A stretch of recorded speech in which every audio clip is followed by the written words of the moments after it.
Hi everyone, स्वागत है आप सभी का आज के बहुत इंपॉर्टेंट सेशन में। आज इस वीडियो में हम कवर करने वाले हैं आरटीई एक्ट 2009 को। बहुत इंपॉर्टेंट वीडियो है if you are preparing for any exam.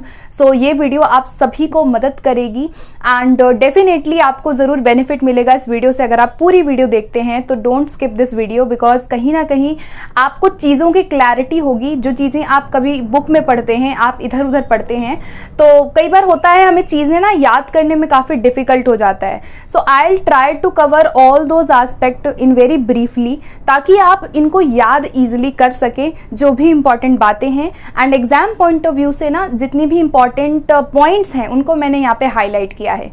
चलिए फिर हम लोग स्टार्ट करते हैं एंड पूरी वीडियो ज़रूर देखना। ओके, तो सबसे पहले देखो, आरटी एक्ट को शुरू करने से पहले हम इसके फुल फॉर्म पे पहले बात करेंगे, क्योंकि कई बार फुल फॉर्म ही पूछी जाती है। सबसे इजी है फुल फॉर्म, लेकिन कई बार इसमें ही गलती हो जाती है। ठीक है, तो आरटीई की फुल फॉर्म होती है right of children to free and compulsory education. यहाँ पर आपका ना ऑप्शन में ऑफ की जगह टू दे देगा, कभी टू आगे दे देगा, कभी ऑफ पीछे दे देगा। तो बस ऑफ और टू का ये थोड़ा सा आप कंसेप्ट को याद रखिएगा। RTE means right of children to free and compulsory education, ये है इसकी फुल फॉर्म। और आइए बात करते हैं इसके बारे में, इसकी कुछ हिस्ट्री के बारे में विचार करेंगे हम लोग, फिर कुछ इसके इंपॉर्टेंट और एस्पेक्ट्स पे भी हम चर्चा करेंगे। तो देखो, टोटल चैप्टर्स आरटीई में 7 है। 7 चैप्टर्स में पूरा का पूरा राइट टू एजुकेशन एक्ट को बांटा गया है। कुल धाराएं पूछी जाती है तो 38 इसकी जो है धाराएं हैं। ठीक है, 7 अध्याय और 38 धाराएं आरटी एक्ट के अंदर शामिल है।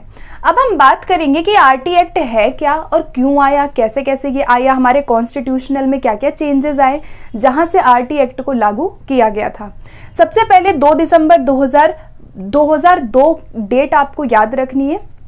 वैसे तो पूछा नहीं जाता है, बट आपके इंफॉर्मेशन के लिए यहाँ पे ऐड कर रखा है मैंने। ठीक है, 2 दिसंबर 2002 को संविधान में 86वां संशोधन किया जाता है।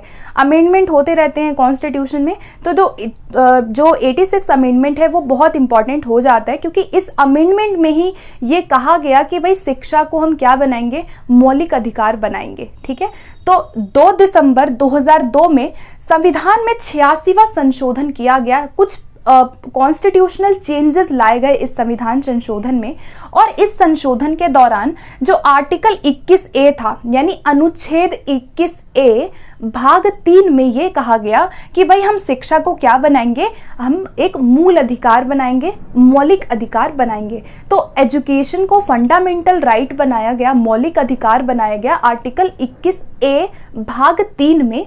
और ये कौन सा संशोधन था? 86वां संशोधन था संविधान का, जो कि 2 दिसंबर 2002 में किया गया था। ठीक है, तो ये बहुत इंपॉर्टेंट है एग्जाम पॉइंट ऑफ व्यू से। आपसे आर्टिकल पूछा जाएगा कि किस आर्टिकल में 6 से 14 वर्ष के बालकों के लिए मुफ्त और अनिवार्य शिक्षा की बात की गई है, और किस संविधान संशोधन में जो शिक्षा था उसको मूल अधिकार बना दिया गया। तो मूल अधिकार बनाने का निर्णय जो है वो अनुच्छेद 21A में लिया गया था और 86वां संशोधन किया गया था।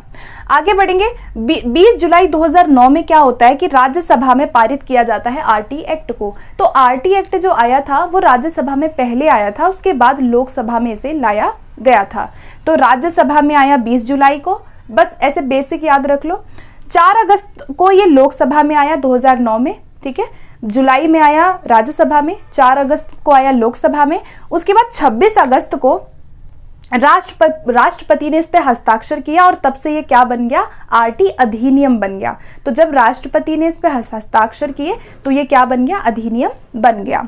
उसके बाद 27 अगस्त को इसको गैजेट में प्रकाशन किया गया, एक प्रॉपर डॉक्यूमेंट्री बनाई गई, गैजेट जो होता है सरकार का, उसमें इसको प्रकाशित किया गया। और फाइनली जो मेन आपको डेट याद रखनी है, 1 अप्रैल 2010 को पूरे देश में जो राइट टू एजुकेशन एक्ट है उसको लागू कर दिया गया। केवल जम्मू एंड कश्मीर को छोड़ करके पूरे देश में, भारत में पूरे देश में आरटी एक्ट को लागू किया गया। तो आरटी एक्ट जो है वो उसको लोकसभा राज्यसभा में एंड जो भी गजट आया, राष्ट्रपति ने जो हस्ताक्षर किए, जो अधिनियम बना वो तो 2009 में ही बन गया था, ठीक है, आ गया था 2009 में, लेकिन लागू कब हुआ था? ये 1 अप्रैल 2010 को लागू पूरे देश में हुआ था। और भारत जो है विश्व का 135वां देश बन गया जिसने आरटी एक्ट को अपने देश में, पूरे देश में लागू किया, जम्मू कश्मीर को छोड़ करके, ठीक है। तो ये थे कुछ इसकी इंपॉर्टेंट मेन बातें जो आपको याद रखनी थी। अब हम आगे बढ़ेंगे कि आरटी एक्ट जो आया इसका ऑब्जेक्टिव क्या था, क्या उद्देश्य को किस उद्देश्य के लिए आरटी एक्ट को लाया गया। सबसे पहला उद्देश्य था कि शिक्षा का सार्वभौमिकरण करना, यानी कि यूनिवर्सलाइजेशन ऑफ एजुकेशन, यानी कि शिक्षा का सार्वभौमिकरण का मतलब क्या है कि हर बच्चे तक, हर एक जगह पे शिक्षा की पहुंच को करना। सार्वभौमिकरण में बहुत सारी चीज़ें आती हैं। सबसे पहले तो ड्रॉप आउट्स को कम करना, जो बच्चों का एडमिशन है, जो नामांकन है उसकी संख्या को बढ़ाना, एनरोलमेंट को बढ़ाना, एंड जो बच्चे स्कूल छोड़ देते हैं उनको स्कूल तक पहुंचाना, हर जगह शिक्षा की पहुंच को निश्चित करना आरटी एक्ट का उद्देश्य था, जिसे यूनिवर्सलाइजेशन कहा जाता है। इसके अंदर रिटेंशन, एनरोलमेंट और क्वालिटी एजुकेशन शामिल है, ठीक है। दूसरा क्या है यहाँ पर मेन इंपॉर्टेंट इसका ऑब्जेक्टिव कि जो भी 6 से 14 वर्ष के छात्र हैं उनको free and compulsory education provide करना, ठीक है, यानी कि मुफ्त एवं अनिवार्य शिक्षा उन बच्चों को प्रदान करना जो 6 से 14 वर्ष की आयु के बीच आते हैं, ठीक है। तो ये आयु आपको याद रखनी है, 6 से 14 वर्ष, उनको free and compulsory education provide करना।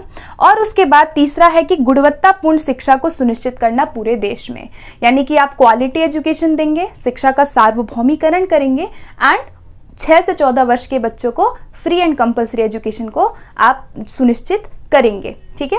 अच्छा, यहाँ पर दिव्यांग जो बालक होते हैं, जो कि स्पेशल जो बच्चे होते हैं, उन बच्चों के लिए 6 से 18 आयु को निश्चित किया गया है। तो अगर 6 से 18 पूछेगा तो वो दिव्यांग बच्चों के लिए होता है, और अगर नॉर्मल जो है सामान्य बालकों के लिए है तो वो 6 से 14 वर्ष होता है। तो आपको ये डिफरेंस याद रखना है कि दिव्यांग बालकों का एज पूछा गया है 6 से 18 या फिर सामान्य पूछा गया है। तो दोनों में डिफरेंस है। 6 से 18 किन के लिए बोला गया है? जो दिव्यांग है। और 6 से 14 किन के लिए बोला गया है? जो एज नॉर्मल जो बच्चे होते हैं, ठीक है। तो ये तो हो गई कुछ मेन इसके ऑब्जेक्टिव्स। अब आगे बात करेंगे, यहाँ पर आ जाते हैं which is very important for your exam point of view. यहाँ पर न्यूनतम कार्य दिवस और शैक्षणिक घंटों की बात की गई है, ठीक है। तो न्यूनतम कार्य दिवस जो है, अगर मैं बोलूं प्राइमरी लेवल पे कि कितने साल में न्यूनतम कार्य दिवस होने चाहिए, टोटल वर्किंग जो डेज है या टोटल वर्किंग आवर है, ये आपका ईयरली है, याद रखिएगा, ईयरली बात की गई है। तो अगर मैं प्राइमरी लेवल की बात करूं 1 से 5 कक्षा तक, वो आपका 200 दिन है। एंड अगर अपर प्राइमरी लेवल की बात करूं तो 220 दिन सुनिश्चित किए गए हैं कि पूरे साल में ना 200 दिन तो प्राइमरी लेवल पे होना ही चाहिए न्यूनतम कार्य दिवस, ठीक है, working hours and working days. And working hours कितने बोले गए हैं? अगर प्राइमरी है 200 दिन के अकॉर्डिंग प्राइमरी है तो 800 घंटे हो जाएगा, और अपर प्राइमरी पे 220 दिन अगर है तो घंटे भी 200 बढ़ गए, 1000 घंटे हो गए। तो ये आवर्स एंड डेज आपको याद रखना है, क्वेश्चन यहीं से आपका फ्रेम होता है, ठीक है। अगर प्राइमरी लेवल पे पूछा जाए तो 200 दिन 800 घंटे है, अपर प्राइमरी लेवल पे 220 दिन एंड 1000 घंटे सुनिश्चित किए गए हैं पूरे साल में। आगे बढ़ेंगे, प्रतिदिन अगर मैं बोलूं पर डे, अगर मैं शिक्षण कार्य की बात करूं कि कितने घंटे आप पढ़ाएंगे, तो 1 से 5वीं कक्षा यानी प्राथमिक स्तर पर प्राइमरी लेवल पर जो टीचर है वो 4 घंटे पढ़ाएगा, ठीक है। प्राइमरी लेवल पे 4 आवर्स होगा प्रतिदिन की अगर मैं बात करूं, एंड अपर प्राइमरी लेवल पे आपका 4.5 घंटे होगा, ठीक है। अपर प्राइमरी पे 4.5 घंटे प्रतिदिन शिक्षण कार्य जो टीचिंग कार्य होगा 4.5 घंटे, और प्राइमरी लेवल पे 4 घंटे, ठीक है। तो आपको डिफरेंस पता होना चाहिए कि प्रतिदिन पूछ रहा है या पूरे साल के शिक्षण कार्य पूछ रहा है, ठीक है। तो प्रतिदिन का 4 घंटे 4.5 घंटे हैं, और पूरे साल का 200 दिन और 220 दिन है प्राइमरी एंड अपर प्राइमरी पे। आगे बढ़ेंगे, अब हम बात करेंगे छात्र शिक्षक अनुपात रेशियो। कहा गया है कि भाई टीचर पे कितने स्टूडेंट्स पे कितने टीचर होने चाहिए, और इस जो अनुपात है, जो रेशियो है, इसकी बात धारा 25 में कही गई है। तो आपको जस्ट नॉर्मल धारा याद रखनी है। अगर थोड़ा सा क्वेश्चन का लेवल मान लीजिए टफ बन जाता है पेपर में, तो आपसे धाराएं पूछी जा सकती हैं, इसलिए मैंने यहाँ पे धाराओं को भी ऐड किया हुआ है, सो दैट आप एक ही बार में चीजों को समझें। ठीक है, तो धारा 25 में किसकी बात की गई है? संविधान जो भी आरटी है उसमें रेशियो की बात की गई है कि कितना अनुपात होना चाहिए छात्र और शिक्षक का। तो प्राइमरी लेवल पे छात्र शिक्षक अनुपात क्या है? 30:1 है, यानी 30 बच्चों पे एक शिक्षक होना अनिवार्य है। अपर प्राइमरी लेवल पे भी उतना आप बढ़ा दो, 35 पे 1 कर दो। ठीक है, प्राइमरी पे 30 बच्चों पे एक शिक्षक, अपर प्राइमरी पे 35 बच्चों पे एक शिक्षक। अगर मैं बात करूं प्राइमरी लेवल पे, अगर मान लीजिए प्राइमरी लेवल पे मोर देन 200 स्टूडेंट्स हैं, 200 से ज्यादा अगर स्टूडेंट्स हैं, तो वहां पे 40 पे एक टीचर हो जाएगा। तो ये क्वेश्चन भी एक बार बन चुका है कि अगर प्राथमिक स्तर पर 200 से ज्यादा बच्चे हैं, तो वहां पे अनुपात क्या होगा? वहां पे अनुपात 30 ना होकर के 40:1 हो जाएगा। तो ये डिफरेंस आपको याद रखना है कि कब क्या रेशियो हमारा होगा। आगे बढ़ेंगे, अब हम बात करेंगे कि कितना डिस्टेंस होना चाहिए। आरटी एक्ट में डिस्टेंस की बात की गई है कि प्राइमरी लेवल पर विद्यालय से घर की दूरी जो है बच्चे के घर से उसके विद्यालय की दूरी कितनी होनी चाहिए? तो वो 1 किलोमीटर के दायरे में होना चाहिए, यानी जो उसका जहाँ पे वो रहता है, जहाँ पे उसका घर है, जहाँ पे उसका आवास है, वहां से विद्यालय की दूरी 1 किलोमीटर होनी चाहिए। और अपर प्राइमरी 6 to 8 की मैं बात करूँ तो 3 किलोमीटर की दूरी होनी चाहिए। दूरी याद रखनी है। इसी तरह से आगे बढ़ेंगे, और एक चीज और कहा गया कि प्रत्येक 3 साल के अंदर जितनी भी बसावट है उसके पास विद्यालय होना कंपलसरी है। यानी कि मान लीजिए कि कोई ऐसा जगह है जहां पे कोई विद्यालय नहीं है आसपास, तो ये कहा गया आरटी एक्ट में कि 3 साल के अंदर अंदर उस आवास के, उस बसावट के आसपास विद्यालय, प्रत्येक विद्यालय तो जरूर होना चाहिए। और क्या बोला गया कि 3 साल के अंदर अंदर वो विद्यालय होना चाहिए, ऐसा कहा आरटी एक्ट के अंदर। ठीक है, तो ये हो गए कुछ इंपॉर्टेंट हमारे नंबर्स जो हमें याद रखने हैं। ठीक है, आगे बढ़ेंगे। यहाँ पर एक और इंपॉर्टेंट पॉइंट यहाँ पे मुझे दिख रहा है कि एक टीचर के लिए पूछा जाता है कि साप्ताहिक घंटे कितने होंगे, यानी वीक में टोटल आवर्स कितने हैं। ठीक है, टीचर के लिए तो 45 घंटे हैं। काफी ज्यादा मोस्ट रिपीटेड क्वेश्चन है ये। 45 घंटे बोला गया है कि टीचर के लिए होना चाहिए, जिसमें टीचर क्या करेगा? अपना पठन पाठन मतलब कि टोटल लेसन प्लानिंग एंड जो भी उसका तैयारी है, जो टीचर तैयारी करेगा अपने लेसन की, या जो पठन पाठन का पूरा समय होगा वीकली, वो 45 घंटे सुनिश्चित किया गया है। तो यहाँ पर आप देखना कि प्राइमरी लेवल पर 200 दिन 800 घंटे, अपर प्राइमरी लेवल पे 220 दिन 1000 घंटे, और अगर टीचर के कॉन्टेक्स्ट में मैं बोलूं कि टीचर के लिए न्यूनतम साप्ताहिक घंटे क्या हैं, तो टीचर के लिए कितने हैं? 45 घंटे हैं। ये इतना याद रखना है। अब हम आगे बढ़ेंगे, कुछ और इंपॉर्टेंट पॉइंट्स को फटाफट से ब्रीफली डिस्कस करेंगे, बहुत इंपॉर्टेंट है। धाराओं को भी ऐसे ही आपको याद रखना है साथ के साथ। सबसे पहले बोला गया कि 6 से 14 वर्ष के आयु के जितने बालक हैं उनके लिए मुफ्त एवं अनिवार्य शिक्षा हमें प्रोवाइड करना है। इस चीज की बात कौन सी धारा में कही गई है? धारा 3 में कही गई है। तो धारा 3 याद रखना है। धारा 3 में मुफ्त एवं अनिवार्य शिक्षा बोला गया 6 से 14 वर्ष के बालकों के लिए। उसके बाद प्राइवेट ट्यूशन को मना किया गया आरटी एक्ट के अंदर कि एक टीचर जो है वो कोई भी प्राइवेट ट्यूशन में अपने आप को नहीं लगाएगा। अगर वो स्कूल में कार्य कर रहा है तो वो प्राइवेट ट्यूशन नहीं पढ़ाएगा। उसका अंत किया गया है धारा 28 में। धारा 28 में क्या कहा गया है? प्राइवेट ट्यूशन नहीं होगी। उसके बाद शारीरिक दंड को बोला गया कि किसी भी प्रकार का हम पनिशमेंट, फिजिकल पनिशमेंट और मेंटली किसी भी तरह से बच्चे को हम किसी भी तरह से उसको प्रताड़ित नहीं करेंगे। उसका अंत किया गया, बिल्कुल निषेध किया गया है शारीरिक दंड का धारा 17 में। तो आपसे पूछा जा सकता है कि कौन सी धारा में शारीरिक दंड और मानसिक प्रताड़ना का विरोध किया गया है या निषेध किया गया है? तो वो आपका धारा 17 में किया गया है। उसके बाद एसएमसी के बारे में बहुत इंपॉर्टेंट बात कही गई है।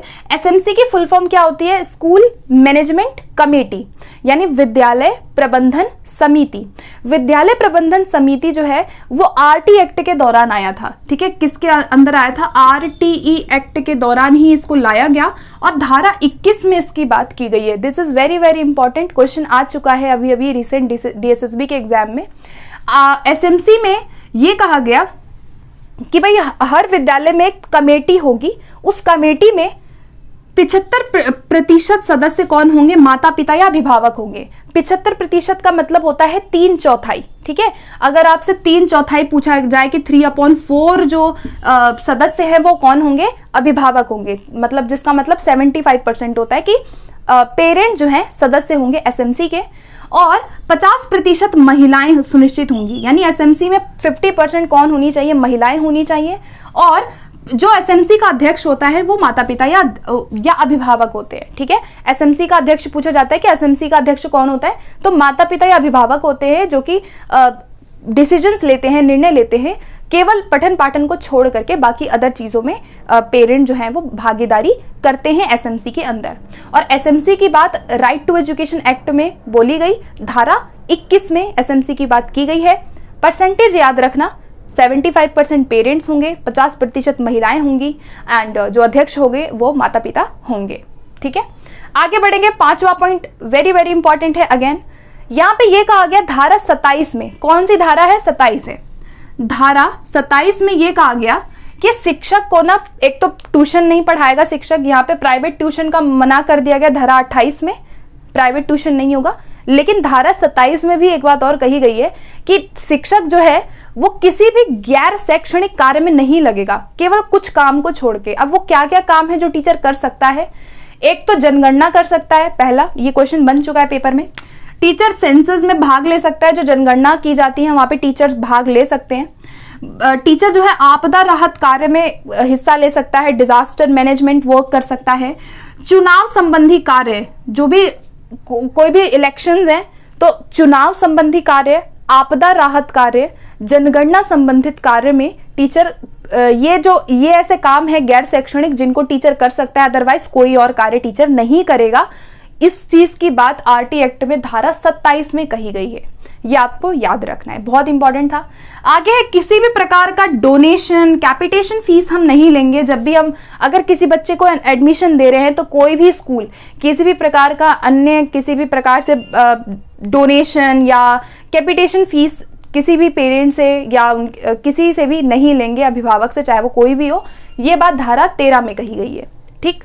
अगला पॉइंट है, ईडब्ल्यूएस के लिए 25% आरक्षण दिया गया है धारा 12 के अंदर, ठीक है। तो 25% उन बच्चों के लिए सीट आरक्षित की गई है, चाहे वो प्राइवेट स्कूल हो चाहे वो गवर्नमेंट स्कूल हो। 25% सीट उन बच्चों के लिए होगी जो इकोनॉमिकली वीकर सेक्शन से बिलोंग करते हैं, ठीक है, जो आर्थिक रूप से गरीब हैं, कमजोर हैं, उन बच्चों के लिए 25% सीटें बोली गई हैं आरटी एक्ट के अंदर। आयु के अनुसार प्रवेश दिया जाएगा। आरटी एक्ट में यह कहा गया कि कभी भी हम बच्चों को उनकी ग्रेड या उनके मार्क्स के आधार पर एडमिशन ना दे करके जितनी उसकी एज है उसके अकॉर्डिंग ही हम उसको एडमिशन देंगे, ऐसा कहा गया आरटी एक्ट में। उसके बाद मदर टंग में एजुकेशन प्रोवाइड हम करेंगे, ठीक है। माध्यम क्या होना चाहिए? बच्चे की मातृभाषा होनी चाहिए पढ़ाने का। उसके बाद एक्टिविटी बेस्ड लर्निंग पे ज्यादा से ज्यादा फोकस करेंगे, और होलिस्टिक डेवलपमेंट का पूरा करिकुलम जो होना चाहिए वो ऐसा होना चाहिए जो बच्चे के होलिस्टिक डेवलपमेंट पे फोकस करे। तो इन तीनों एस्पेक्ट की बात की गई है जो कि आपके करिकुलम से रिलेटेड है, आपके अध्यापन से या जो लर्निंग है उससे रिलेटेड है। धारा 29 में कहा गया है कि होलिस्टिक डेवलपमेंट होगा, ओवरऑल डेवलपमेंट होगा। ऐसा करिकुलम हम बनाएंगे जो ओवरऑल डेवलपमेंट पे फोकस करे। सीसीई को लागू करने की बात की गई बहुत ज्यादा। हम क्वालिटेटिव इवैल्यूएशन पे फोकस करेंगे, एंड इसके साथ साथ यहाँ पे ये भी कहा गया कि हर स्कूल में एक लाइब्रेरी जरूर होनी चाहिए। लाइब्रेरी हर स्कूल में जरूरी है ताकि बच्चा ज्यादा से ज्यादा अपने आप को रीडिंग में इन्वॉल्व कर सके। तो ये सारी बात जो है वो धारा 29 में कही गई है, ठीक है। सो गाइज, ये थे कुछ इंपॉर्टेंट पॉइंट्स जो आरटी एक्ट में इन सभी चीजों का जिक्र अलग अलग धाराओं में किया गया है। सो यहाँ पे हमने सारी चीजें लगभग आरटी एक्ट के बारे में डिस्कस कर लिया है। आई होप कि ये वीडियो आपको हेल्प की होगी इस वीडियो ने, एंड रिवीजन के पॉइंट ऑफ व्यू से आपको काफी मदद मिली होगी।